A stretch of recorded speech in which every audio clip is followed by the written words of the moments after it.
جهنم محيطة بالكافرين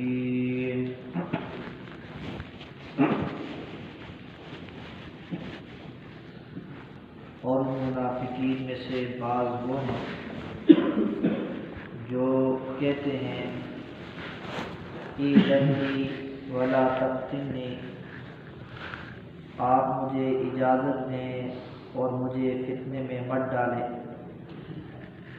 الا خبردار، فتنے میں وہ گرے پڑے ہیں، یقیناً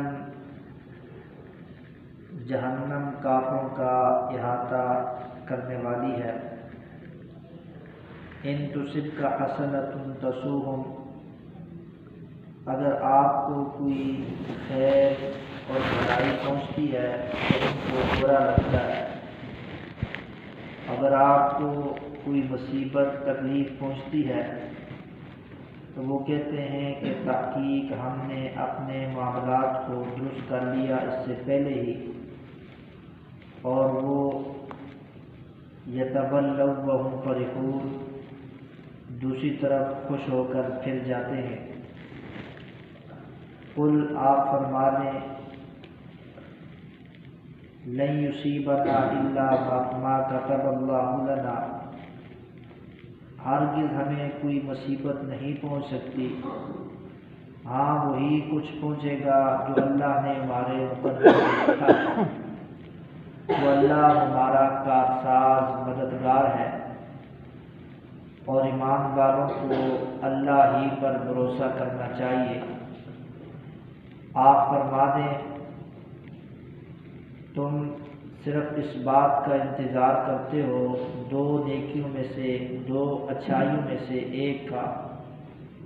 وَنَحْنُ نَتَرَبَّصُ بِكُمْ، اور ہم تمہارا انتظار کرتے ہیں اس بات کا کہ اللہ تم کو اپنے پاس سے عذاب پہنچائے یا ہمارے ہاتھوں کے ذریعے سے عذاب پہنچائے، بس تم بھی انتظار کرو، ہم تمہارے ساتھ انتظار کرنے والے ہیں۔ آپ فرما دیں، انفقوا طوعا،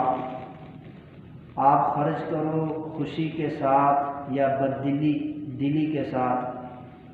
ہرگز تم سے تمہارا خرچ قبول نہیں کیا جائے گا، یقیناً تم فاسق قوم ہو۔ پارہ نمبر 10 سورۃ التوبہ، آیت نمبر 48 سے لے کر 53 تک، یہ تقریباً 5 آیات کریمہ آپ حضرات کے سامنے بما ترجمہ تلاوت کی ہیں۔ غزوہ تبوک کے حوالے سے مضمون چل رہا ہے کہ غزوہ تبوک میں منافقین نے رسالت مآب صلی اللہ علیہ وآلہ وسلم کو اور مسلمانوں کو دھوکہ دینے کی کوشش کی۔ اللہ تبارک و تعالی فرماتے ہیں کہ منافقین ہر لمحہ اسی فتنے اور فساد کی تلاش میں رہتے ہیں، اور رسالت مآب صلی اللہ علیہ وسلم اور صحابہ کرام کو پہلے بھی ہم لوگوں نے فتنے میں ڈالنے کی کوشش کی اور بہت سارے معاملات الٹ پلٹ بھی کر دیے،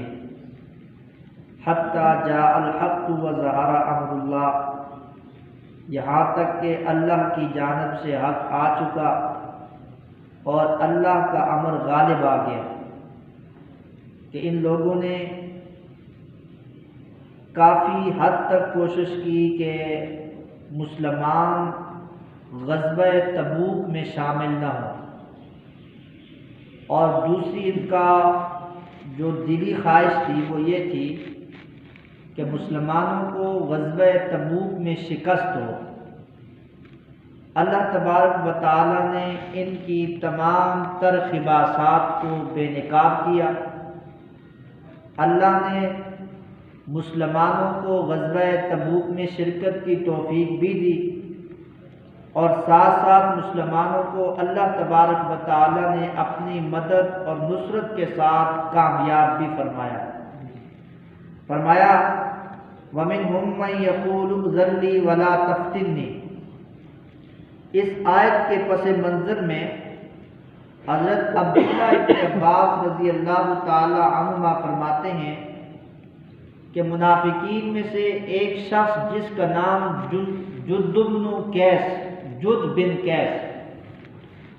یہ اس کا نام تھا، اور یہ بڑا منافق تھا اور مالی اعتبار سے بڑا مضبوط تھا یہ، اور قد کاٹ جسامت اس اعتبار سے خوبصورت بھی تھا۔ تو جب رسالت مآب صلی اللہ علیہ وسلم کی جانب سے اعلان کیا گیا کہ بھائی جہاد میں شرکت کرنی ہے تبوک میں، تو جد بن کیس پیغمبر صلی اللہ علیہ وسلم کی خدمت میں حاضر ہوا اور آ کر عرض کرنے لگا کہ آپ مجھے غزوہ تبوک میں شامل نہ کریں، مجھے ساتھ نہ لے کر جائیں۔ اس کی وجہ یہ ہے کہ آپ مجھے اگر ساتھ لے کر جاؤ گے تو گویا کہ میں فتنے میں مبتلا ہو جاؤں گا، اور اس فتنے کا میں مبتلا ہونے کا سبب آپ بنیں گے۔ وہ فتنہ کیا ہے کہ وہاں روم والوں کے ساتھ ہماری جنگ ہوگی، اور وہاں رومی لڑکیاں آئیں گی، اور یہ بندہ تھوڑا عیاش پرست تھا تو اس چیز میں زیادہ انٹرسٹ رکھتا تھا، تو اس لیے کہنے لگا کہ اگر آپ صلی اللہ علیہ وسلم مجھے شامل کریں گے تو آپ کی وجہ سے میں فتنے میں مبتلا ہو جاؤں گا۔ معذرت، اتنا بے حیا انسان تھا یہ۔ کہنے لگا وہاں سے گوریاں آئیں گی، وہ رومی اچھی لڑکیاں ہوتی ہیں، خوبصورت ہوتی ہیں، تو لہٰذا پھر میں فتنے میں پڑ جاؤں گا، اس لیے مجھے آپ اجازت دے دیں، رخصت دے دیں، میں یہاں ہی رہوں کہ اس فتنے سے کیا کر جاؤں، بچ جاؤں۔ اللہ تبارک و تعالیٰ نے اسی کے بارے میں فرمایا کہ منافقین میں سے بعض وہ ہیں جیسے جد بن کیس ہے، اس نے پیغمبر صلی اللہ علیہ وسلم کی بارگاہ میں آ کر اجازت طلب کی کہ مجھے اجازت دیں، رخصت دیں، ولا تفتنی، مجھے فتنے میں نہ ڈالیں۔ الا فی الفتنۃ، اللہ نے جواب دیا کہ یہ تو بے ایمان پہلے ہی سے فتنے میں مبتلا ہے، یہ تو پہلے بھی اس کے کون سے اچھے کام ہے، پہلے بھی یہ ایسے ہی کرتا ہے۔ فرمایا وَإِنَّ جَهَنَّمَ لَمُحِيطَةٌ بِالْكَافِرِينَ، اور یہ بظاہر اپنے آپ کو مسلمان کہتے ہیں لیکن یہ کافر ہیں، اور جہنم ان کافروں کا گھیراؤ کر کے رکھے گی، ان کو کبھی بھی نہیں چھوڑا جائے گا۔ فرمایا ان تصبک حسنۃ تسؤہم، منافقین کی خباثات کیا ہیں کہ پیغمبر اگر آپ کو کوئی خیر اور بھلائی پہنچے نا تو ان کو برا لگتا ہے، مسلمانوں کو نقصان ہو، تکلیف ہو تو منافق کیا ہوتے ہیں، خوش ہوتے ہیں۔ اگر کوئی اچھائی پہنچے، مال غنیمت ملے یا کامیاب فتح ملے تو یہ کیا ہوتے ہیں، پریشان ہوتے ہیں۔ فرمایا یہ منافقین کی خباثات ہیں۔ فرمایا وَإِن تُصِبْكَ حَسَنَةٌ وَإِن تُصِبْكَ مُصِيبَةٌ يَقُولُوا قَدْ أَخَذْنَا، اگر آپ کو کوئی مصیبت پہنچے نا تو یہ کہتے ہیں کہ ہم پہلے ہی سے سیانے تھے، اس لیے پہلے ہی سمجھدار تھے، الگ ہو گئے، ہم نے اپنا معاملہ پہلے ہی سے درست کر لیا تھا، اور خوش ہو کے بھاگتے ہیں۔ جس طرح غزوہ احد کے موقع پر منافقین نے یہ کہا کہ اگر ہم چلے جاتے مسلمانوں کے ساتھ، جو ظاہر بات ہے غزوہ احد میں مسلمانوں کا نقصان ہوا تھا، 70 کے لگ بھگ مسلمان شہید ہوئے تھے، تو جن میں آپ صلی اللہ علیہ وسلم کے چچا حضرت امیر حمزہ رضی اللہ تعالیٰ عنہ بھی تھے، تو انہوں نے کیا کہا، اگر ہم چلے جاتے تو ہم بھی مارے جاتے، لہٰذا ہم نے سمجھداری کا مظاہرہ کیا، ہم احد میں نہیں گئے، جہاد میں شریک نہیں ہوئے تو ہم بچ گئے۔ اللہ نے فرمایا اینما تکونوا یدرککم الموت ولو کنتم فی بروج مشیدہ، موت کا وقت اٹل ہے، یہ فیصلہ اٹل ہے، جب آئے گا اگر مضبوط قلعوں کے اندر بھی تم موجود ہوگے وہاں بھی موت آ کر تمہیں دبوچ لے گی۔ یہ ذہن سے نکال دو کہ وہاں نہیں گئے تو مسلمان شہید ہو گئے تو ہم بچ گئے، ہم یہاں رہ گئے، یہ ساری کیا ہے، اوٹ پٹانگ والی باتیں ہیں۔ موت آنی ہے اور جو وقت متعین ہے، جس جگہ متعین ہے وہاں آ کر رہے گی۔ تو اسی بات کو بیان کیا، یہ کہتے ہیں کہ ہم نے تو پہلے سے اپنے معاملات ٹھیک کر لیے تھے، اپنے آپ کو بچا لیا تھا۔ فرمایا میرے پیغمبر آپ ان کو بتا دو، ہمیں کوئی پریشانی اور مصیبت کوئی نہیں لاحق کر سکتا، جو اللہ نے ہمارے مقدر میں لکھی ہے نا وہ ہمیں مل کے رہے گی۔ اور فرمایا ہوا مولانا، ہمارا کارساز اور مددگار ہے ہی اللہ ہے۔ ہمارا یہ ایمان ہے کہ ہمیں کانٹا بھی چبھتا ہے نا وہ اللہ کے حکم سے اور ہمارے مقدر میں وہ لکھا ہوتا ہے، اور ہمارا کارساز ہی وہی ہے۔ فرمایا وعلی اللہ فلیتوکل المؤمنون، اور ایمان والوں کا بھروسہ بھی اللہ ہی پر ہونا چاہیے۔ فرمایا قل هل تربصون بنا الا احدى الحسنيين، اللہ فرماتے ہیں کہ یہ منافقین کیا کرتے ہیں، یہ اس بات کے منتظر ہیں کہ مسلمان کے پاس دو نیکیاں ہیں۔ ایک نیکی ہے نا کہ حل تربصون بنا الا احدى الحسنيين، کہ جہاد میں جائیں گے تو شہید ہو جائیں گے، یا غازی بن جائیں گے، فاتح بن جائیں گے، مال غنیمت لائیں گے۔ تو یہ ان دو چیزوں میں سے ایک کی کیا ہے منتظر رہتے ہیں کہ مسلمان شہید ہوں گے تو ان کا نقصان ہوگا، اگر مسلمان فاتح بن جائیں گے، غازی بن جائیں گے، فاتح بن جائیں گے، مال غنیمت ملے گا، تو پھر ان کی کوشش یہ ہوتی ہے کہ ہمیں بھی کچھ نہ کچھ دیا جائے، کیونکہ ہم بھی کلمہ پڑھتے ہیں۔ تو اس لیے اللہ فرماتے ہیں کہ یہ ہر وقت اسی انتظار میں ہوتے ہیں کہ مسلمانوں کا کوئی نہ کوئی نقصان ہو۔ فرمایا وَنَحْنُ نَتَرَبَّصُ بِكُمْ مَنْ يُصِيبَكُمُ اللَّهُ، میرے پیغمبر آپ ان منافقین کو بتا دو کہ تم ہمارے نقصان کے حوالے سے منتظر رہتے ہو۔ اللہ تبارک و تعالیٰ کی جانب سے یہ اعلان ہے کہ مسلمان تمہارے حوالے سے اس بات کا انتظار کر رہے ہیں کہ اللہ تمہیں کیا دے گا، سزا دے گا اور عذاب دے گا۔ نمبر 2، اگر اللہ براہ راست تمہیں سزا نہیں دے گا تو یا اللہ ہمارے ہاتھوں کے ذریعے سے تمہیں کیا دے گا، سزا دے گا۔ ہم بھی اس کے منتظر ہیں۔ حضرت عمر رضی اللہ تعالیٰ عنہ تشریف لائے، بارگاہ رسالت میں عرض کیا یا رسول اللہ یہ منافق جو ہے نا یہ تو کافروں سے زیادہ خطرناک ہے، ان کا جو ہے نا سر تن سے جدا کرنا چاہیے۔ تو آپ صلی اللہ علیہ وسلم نے فرمایا کہ لوگ کہیں گے یقتلون اصحابہ، یقتل اصحابہ، کہ معاذ اللہ لوگ یہ ہم پر تہمت لگائیں گے کہ معاذ اللہ پیغمبر صلی اللہ علیہ وسلم اپنے ساتھیوں کو قتل کر رہے ہیں۔ ظاہر بات ہے وہ اپنے آپ کو مسلمان کہتے تھے نا، بظاہر مسلمان کہتے تھے لیکن مسلمان نہیں تھے، منافق تھے۔ لیکن آپ صلی اللہ علیہ وسلم نے اس اندیشے کی بنیاد پر حضرت عمر کو جواب دیا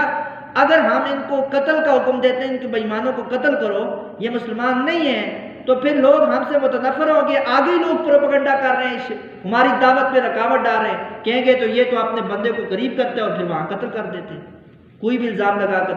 اس بنیاد پر حضرت عمر کو جواب دیا کہ بھائی ہم ان کو قتل نہیں کرتے جب تک اللہ کوئی فیصلہ نہیں فرماتا۔ فرمایا فتربصوا انا معکم متربصون، لہذا منافقین تم بھی انتظار کرو، ہم بھی انتظار کرنے والے ہیں۔ ہمیشہ حق کی کیا ہوتی ہے، فتح اور غلبہ ہوتا ہے۔ فرمایا قل انفقوا طوعا او کرها، یہ وہی جد بن قیس جس کا میں نے پیچھے واقعہ بتایا، اس نے کہا کہ آپ مجھے جہاد سے کیا دیں، رخصت دے دیں، کیونکہ وہاں میں فتنے میں مبتلا ہو جاؤں۔ پیسہ ہوتا پھر بندہ آکڑتا بھی ہے، تو پیسہ تھا اس بندے کے پاس، اس لیے کہنے لگا کہ آپ مجھے ساتھ نہ لے کے جائیں وگرنہ وہاں گڑبڑ ہو جائے۔ تو اب کہنے لگا آپ مجھے وہاں نہ لے جائیں، میں فتنے سے بھی بچ جاؤں گا اور آپ کو میں اپنی جگہ چندہ دے دوں گا، پیسے دے دوں گا، پیسہ ہے نا بھائی، میں پیسہ دے دوں گا۔ اللہ نے اسی بات کا جواب دیا، فرمایا قل انفقوا طوعا او کرها، اے منافق اگر تو خوشی کے ساتھ چندہ دے گا جہاد کے لیے یا تو مجبور ہو کر دے گا بددلی کے ساتھ، فرمایا لن یتقبل منکم، اللہ تجھ سے کبھی بھی اس کو قبول نہیں کرنا ہے۔ لہذا کیونکہ تمہارے اصل جو چندہ ہے نا اللہ کی راہ میں قبولیت کے لیے وہ شرط ہے ایمان، تو ایمان سے یہ منافق ہیں کیا، عاری اور خالی ہیں، تو اس لیے فرمایا کہ ان سے کسی قسم کی کوئی چیز قبول نہیں کی جائے گی اللہ کے ہاں۔ انکم کنتم قوما فاسقین، کیونکہ یہ لوگ کھلم کھلا فسق کرنے والے ہیں، اللہ تبارک و تعالیٰ کی ساتھ بغاوت کرنے والے ہیں اور بظاہر اپنے آپ کو مسلمان شو کرتے ہیں، اور یہ سب سے زیادہ نقصان دہ قوم یہی منافقین کی ہے۔ اللہ تبارک و تعالیٰ